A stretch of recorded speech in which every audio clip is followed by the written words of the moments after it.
ફરી એક વખત સમાજને સ્વાર્થ હશે તો આપણે બધા માટે, સમાજને સ્વાર્થ મટી જશે એટલે નહીં, આપણું સંતાન, આપણા મા બાપ, આપણા બાળકો, આપણી પત્ની, અરે જવા દો, દેહ પણ આપણો સાથ નહીં આપે. સ્વાર્થ મટી ગયો. સ્વાર્થ ક્યાં સુધી હતો? જ્યાં સુધી જીવતા હતા ત્યાં સુધી સ્વાર્થ હતો. મરી ગયા પછી એ જ ક્ષણે બધા સ્વાર્થના સંબંધો નષ્ટ. નક્કી થઈ ગયું કે હવે હાલીને શું કરી દેવાનું છે, આને સળગાવી દો એટલે વાત પૂરી થઈ. એક ખાલી ચેતના જતી રહેતાની સાથે જ શરીર પણ સાથ આપતું નથી. સગું કોણ છે? સગા એ છે જે સાથે. તો આરે કોણ આવે છે? જંગલના લાકડા આવે તો સુહ્યદ, જે આત્માની અંદર, પોતાની આત્માની અંદર સાધુતાનું, તિતિક્ષવ, કારુણિક, સુહદ. ચોથું લક્ષણ સર્વદેહિનામ, જે મારા ને તમારા બધાની અંદર. કચ્છમાં જાઓ, દાદો મેકરણ કૂતરાની અંદર રામના દર્શન કરે, ગધેડાની અંદર રામના દર્શન કરે, હા, ગાયની અંદર રામના દર્શન કરે, બળદની અંદર રામના દર્શન કરે. ક્યાંય એને કોઈ બીજું દેખાણું નહીં. દરેકની અંદર ઈશ્વરનું દર્શન. આ પરમ સાધુનું લક્ષણ છે. અજાત શત્રવ, સાધુતાનું પાંચમું લક્ષણ છે જેનો કોઈ શત્રુ નથી. જેનો કોઈ શત્રુ ન હોય એ કોઈને શત્રુ બનાવતા શીખવાડે નહીં. હજી યાદ રાખજો, આપણા લક્ષ્યને પ્રાપ્ત કરવા માટે હું કોઈ વાતો કરતો હોય ને મારું કાંઈ સિક્કો મારવા જતો હોય એવા સમયે સાવધાન થઈ જાજો. ભાગવતના મહાત્માની અંદર પહેલા કહી દીધું, સાવધાન તયા શૃણુ. કળિયુગમાં તો સાવધાન થઈને જ કથા સાંભળવી. જોજો આમાં કોક પોતાનું નો દાબી દે. આટલા બધા ગ્રંથો છે, આટલા બધા શાસ્ત્રો છે, વાંચો, વિચારો. દુનિયામાં એક પણ સંપ્રદાયની ટીકા કરવાનો આપણને અધિકાર નથી. આપણે જેને માનીએ છીએ, મહાપ્રભુજી કહે આશ્રિત એક નહીં રહ્યો, માનો બધા એને. ભલે કપાળમાં સ્વામિનારાયણ ભગવાનનું તિલક કર્યું, આપણે ગઢપુરના ગોપીનાથજીની ઉપર અપાર શ્રદ્ધા હોય, હોવી જોઈએ. એની શ્રદ્ધા રાખો, એનો જ આશરો રાખો, એ જ અંજવાળું કરશે. પણ યાદ રાખજો, ક્યારેય અન્ય ધર્મનો દ્વેષ કે દ્રોહ કર્યો તો કરેલી માળાને કપાળમાં કરેલું તિલક બધું ફોગટ જશે. દ્વેષ ન થવો જોઈએ. અને અજાત શત્રુનો અર્થ જે થાય કે જેનો આ દુનિયામાં કોઈ શત્રુ નથી. એટલા માટે તું કૌરવ, તું પાંડવ મનવા, તું રાવણ, તું રામ.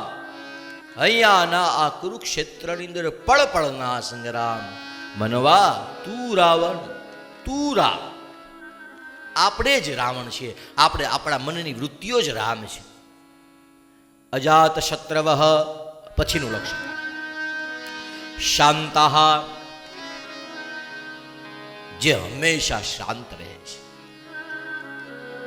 જ્યાં ક્રોધ હોય, કાલે સ્વામી બોલ્યા હતા ને કે માણસને ક્રોધ આવે એટલે સ્મૃતિ નાશ થાય. ક્રોધી માણસના જીવનની અંદર કોઈ દિવસ શાંતિ હોય જ નહીં. ક્રોધ છે એમ સમોહ. ક્રોધમાં નક્કી થાય કે મારું કંઈક થયું છે એટલે મારું જ્યાં આવે ત્યાં ક્રોધ હોય છે. જ્યાં સમર્પણનો ભાવ હોય, રામને ક્યાંય ક્રોધ આવ્યો ને આખી રામાયણ વાંચી લ્યો, ક્યારે એક ક્ષણ, એક ચોપાઈ એવી નહીં જ્યાં રામને, અરે ઉલટાનું, આખી જનકપુરીની સભાની અંદર બધાય લાલ ગુમ થઈ ગયા. જનક મહારાજે ન કહેવાનું કીધું ત્યારે કે ભાઈ કાંઈ ન ભાંગે તો ન ભાંગે.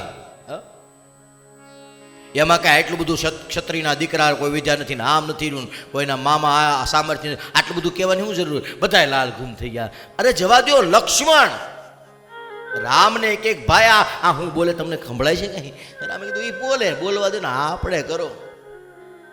એ દુનિયા બોલે એને બોલવા દઈએ, આપણે રામ ભજન માં રહીએ. આપણે રામ નો આવ્યો ક્રોધ, બાણ ભાંગ તોડી નાખ્યું ભગવાને. પરશુરામ આવ્યા કુવાડો લઈને. જે રામ આખી દુનિયાને કાંઈક દેખાડવાના હતા એની સામે પરશુરામે કેટલો ક્રોધ કર્યો. પણ રામાયણમાં ક્યાંય ચોપાઈનો એક શબ્દ એવો નહીં કે રામની આંખમાં કાંઈ ફેર પડ્યો હોય, રામની નજરમાં. એટલા માટે કર્પૂર ગૌરવ કરુણાવતાર લક્ષણ છે. જે શાંત રહે છે એ સાધુ છે. અને સાધવ સાધુભૂષણ, એ જ્યાં જાય ત્યાં શાંતિ હોવી જોઈએ. એ જ્યાં જાય ત્યાં બધા પાપ બળીને જવા જોઈએ. ભો ભો સાધુ ક્ષણમ તિષ્ઠમ મત ચિંતામપી નાશ્ય દર્શનમ તવ લોકસ્ય સર્વથા. ભાગવતનું મહાત્મ્ય ભક્તિએ કીધું નારદજીને કે સાધુનું દર્શન મોટામાં મોટા પાપને બાળી નાખવા માટે સમર્થ હોય છે. ખાલી દર્શન ઊભા રહી તો વાત અલગ છે. નીકળ્યા હોય જો નજર પડી જાય ને તોય આપણું કામ થઈ જાય. આવે ને ડખા કરાવે સાધુ ન હોય, આવે ને ઉપાધિઓ કરાવે સંત ન હોય, જુદું કરાવે એ બ્રાહ્મણ ન હોય, ભેગું કરાવે. અમને છેડાછેડી બાંધતા આવડે, છૂટા છેડા કરાવતા અમને ન આવડે.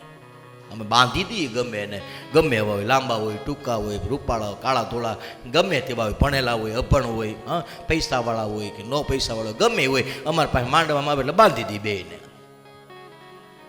બાંધી દીધા પછી કહીએ કે હવે બાપા તમારું ધ્યાન તમે રાખજો. પછી એમ કહો કે હવે દાદા નથી મેળવતું, પછી અમારું કોઈ માને નહીં.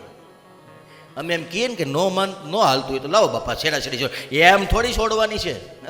10 લાખ થાય, 20 લાખ થાય તો ઓલા એમ કે ઓલી અમારા ઘરેણા લઈ ગયા છે, ઓલા એમ કે અમારું આ વાપરી નાખ્યું છે. ને એલા જુઓ તો ખરા, એક જિંદગી દાવ માથે લાગી છે ને તમને સંપત્તિ અને ઘરેણાની પડી છે. કોઈ માણસનું જીવન બરબાદ થવા જઈ રહ્યું છે, કોઈ માણસના જીવનની અંદર કલંક લાગવા જઈ રહ્યો છે. તમારી નજર છે કે મારો હાર વિયો ગયો, બોલ્યાની નજર છે કે મેં જમાડ્યા એનો ખર્ચો વિયો ગયો. આ નજર છે, આ નજરથી જે મુક્ત બને એ નજર સાધુની નજર છે. એટલા માટે કીધું દ્વારકાધીશની સામે જઈને કોઈ કવિએ કીધું ન જર ચાહીએ. હું કીધું ન જર ચાહીએ, નજર ચાહીએ. ન જર ચાહીએ. દ્વારકાધીશને કીધું મિલકત નથી જોતી, બસ નજર ચાહીએ. તું એક વખત આમ દ્વારકાધીશના મંદિરમાં 9:30 સુધી ગળદી જ હોય. મેં કીધું હવે કાલ રાતે થોડીક નિરાશ છે મેં જાઉં ધર્મેશભાઈ, પણ રાતે 9:30 વાગે ધોતિયું પહેરીને થાંભલે ટીંગણા તે મેળાયો તો એ દેખાણો ભાવ મોંઘો. પછી આવડાને કીધું મેં આ નહીં સુતરે. મેં કીધું આને આપણે કીધું તું અહીંયા કથા કરવા આવશું તોય નિરાશના દર્શન તો નહીં જ થાય. એમ પછી એને ઈશારો કરી દીધો કે તારી જેવા તા એવા કરે જ્યાં કરે. એમાં મારે કાંઈ તમારી જેવા કેટલાય આવતા હોય, બધાની યાર સંબંધ બાંધવા બેવું ન બાંધે. રાજકોટના વેપારીઓ ન બાંધે સંબંધ. કોઈ હોય તો માફ કરજો, રાજકોટના દુકાનવાળા તમારે એમાં દાંતે નહીં કાઢે. એક વખત દાંત કાઢ્યું કોઈક દીક ઉધાર માગે ને સંબંધ જ નહીં, પછી ક્યાં વાત છે. દાંત કાઢીએ પછી નામ પૂછે, પછી ગામ પૂછે, પછી જાતિ પૂછે. આટલું કર્યા પછી આપણને એમ કે હવે કાલ દઈ દઈએ એમ. એની કરતાં દાંત કાઢ્યા એટલે છું ને, દાંત જ નહીં કાઢવાનું પછી ક્યાં વાત છે. દ્વારિકાધીશ એમ કે હું હસી લઉં, એ મારો સ્વભાવ છે, હસતા જ આવડે છે, મને રડતા આવડતું નથી. પ્રાર્થના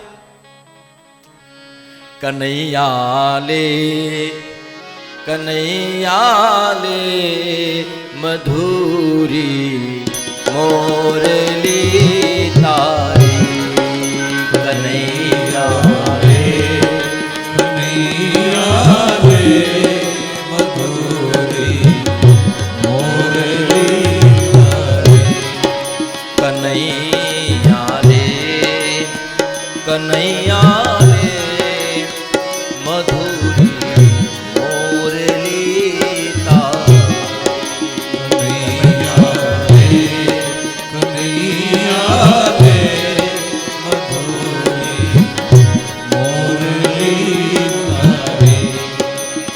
હસેલાને રડાવે છે, રડેલાને હસાવે છે. હસેલાને રડાવે છે, રડેલાને હસાવે છે.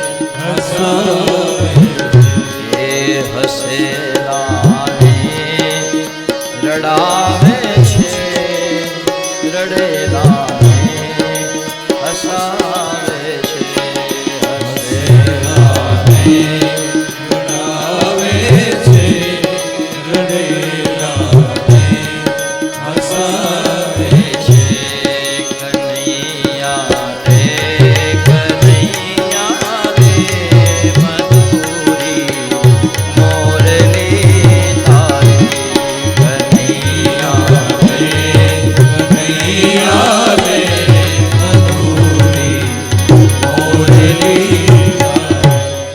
સ્વભાવ છે.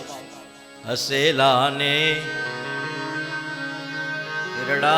કોઈથી પૂર્ણ આપણે થઈએ જ નહીં. આપણે ગમે એટલા સુખી જઈએ, ગમે એટલી સંપત્તિ ગમે એટલું હોય, પણ મારા ને તમારા જીવનમાં ક્યાંક ખટકો હોય. જોજો, કોઈક વાતનું મારા ને તમારા જીવનમાં ક્યાંક છુપું દુઃખ હોય કે બધું છે પણ આ નથી.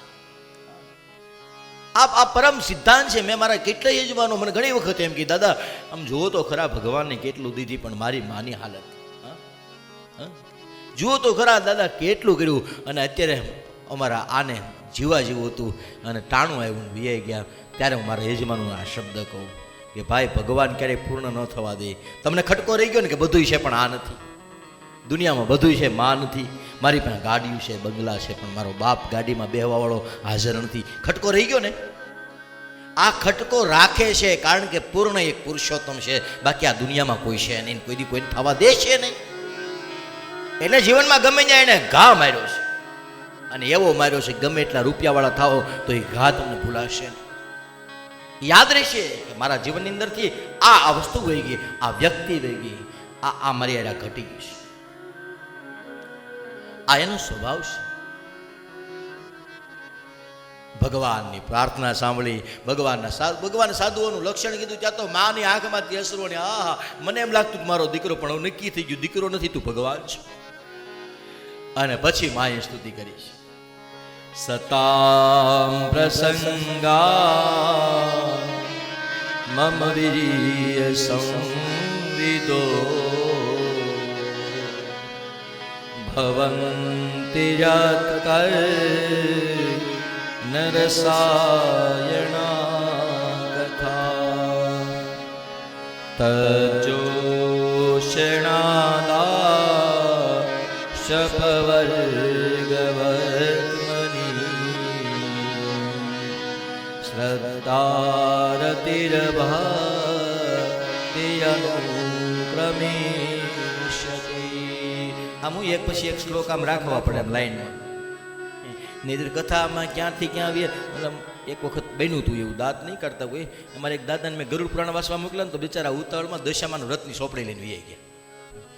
મારી જેવા થોડા ઘણા હોશિયાર હોય તો ગમે એવી વાતો આડાવળી કરીને કાંઈ સમજાય. ઘણા લોકો મને કે દાદા તમારી કથામાં કાંઈ સમજાય. મેં તો એ તો ભગવાનનો મહિમા છે, સમજાય નહીં તો જ હાલે ને. સમજાઈ જાય તો તું કે દાદા તમારું બધું સમજાય ગયું બીજાનો વારો. એ દાદા દશામાન સોપડી લઈને ગરુડ પુરાણ વાંચવા વી ગયા. હું પછી સત્સંગ કરે ખરા, ઘડીકે દશામાં સોંપડીને માથું હેઠું રાખવું પડે. આમ ન જો ભલે હું મોઢે વાતો કરતો પણ ક્યારેક હેઠું જો તમને એમ લાગે ને દાદા સોંપડીમાં જોવે છે એટલે નક્કી થાય. સોંપડીમાં જોતા હોય થાસું હોય, મોઢે આવડતું હોય તો માંડવામાં થોડુંક અઘરું થાય કે પાના ફેરવે છે એટલે ક્યારેક સાચું કથા તો આવતી છે ક્યાંક. દશામાના વ્રતની સોંપડીમાં આંખ વહી જાય એટલે આંખે આવે, આંધળી આવે, શ્રાવણ મહિનાનો સોમવાર આવે, હોનાનો હાથીઓ આવે, સાંજનું આવે ને માટી આવે ને ગારો. એટલે યજમાને મને ફોન કર્યો. મને કે હિરેન દાદા સાંભળો તો ઘડીકે ક્યાંક નહીં ક્યાંક હાંડડી ને એવું બધું આવે. મને કે ગરુડ પુરાણમાં ક્યાંક હાંડડી આવે, હાંડડી નહીં પાડો આવે. આ હાંડડી ક્યાંક નવીન આવી છે તો કીધું. પછી મેં કીધું કેમ થયું? મને કે દાદા સોપડી ફરી ગઈ હતી, શું કરવું? એટલે આ શ્લોક શ્લોક પછી શ્લોક રાખીને એટલે નક્કી રે કે આપણે અહીંયાથી આગળ વધવાનું છે. અહીંયામાં દશામાં દેવહૂતિએ કપિલ મહારાજને કીધું છે યાર સતામ પ્રસંગા મમ વીર્ય સંવિદો ભવન્તિ યત નરસાયણા કથા. માં કહે છે ભગવાનને, ભગવાન તમે જે સંતોના લક્ષણો બતાવ્યા, તમે જે સાધુના લક્ષણો બતાવ્યા, માણસનું જે પરમ કર્તવ્ય છે એનું જ્ઞાન કરાયું, ભગવાન હવે મને ઈચ્છા છે કે તમે આ સૃષ્ટિના કર્તાએ કેવી રીતના સૃષ્ટિનું સર્જન કર્યું એ મને સમજાવો. પછી ભગવાને આખા જગતના સૃષ્ટિના સર્જનની વાત કરી છે. આખું જગત પંચ મહાભૂતોથી ભગવાને પૃથ્વીનું નિર્માણ કર્યું છે. સૌથી પહેલા ત્રણ ગુણ ઉત્પન્ન થયા છે, સત્વ, રજ અને તમ. સત્વગુણી વ્યક્તિને કોઈ વસ્તુની અંદર મોહ હોતો નથી. રજોગુણીનો જે મોહ છે એ સ્વયં પૂરતો હોય છે, જ્યારે તમોગુણી એ વ્યાપક હોય છે. એટલે ભગવાને તમોગુણ ઉત્પન્ન કર્યો. તમોગુણથી આકાશ ઉત્પન્ન થયું. આકાશ ઉત્પન્ન થયું તો હવે શું થયું? તો કીધું આકાશથી પવન ઉત્પન્ન થયો. જો આકાશને અડી શકાય છે? નહીં ને. તો આકાશમાંથી એક ઉત્પન્ન થયો. આકાશનો ગુણ છે વાયુ. તો જેવી રીતના વાયુને અડી શકાતું આકાશને નથી અડી શકાતો, એવી રીતના વાયુને પણ અડી શકાતો નથી, અનુભવ જોઈ શકાતો નથી. એટલે આકાશમાંથી ઉત્પન્ન થયેલા વાયુને હવે કયો જી, વાયુ છે કે નહીં? પવન છે કે નહીં? છે ખરા, સમજાય છે. આ ટાઢો છે, ગરમ છે, એવું બધું સમજાય છે, પણ એને જોઈ શકાતો નથી. તો આકાશનો ગુણ છે વાયુ. વાયુનો ગુણ છે અગ્નિ. વાયુથી ઉત્પન્ન થાય છે એનું નામ છે અગ્નિ. એટલે જોજો, જેને જેને ફૂંકણી મારી હોય ચૂલામાં એને ખબર હોય કે ચૂલામાં અગ્નિ ન થાય તો ઓલી નળી જેવું હોય, તોય કોઈ દી નંબર નહોતા એવા. એ આગમણમાં રાખે, ફૂ ફૂ કરીને પેટાવીને એવા રોટલા પાકે. તો વાયુથી અગ્નિ ઉત્પન્ન થયો છે. અગ્નિથી પણ એક ગુણ ઉત્પન્ન થયો, એનું નામ છે પાણી.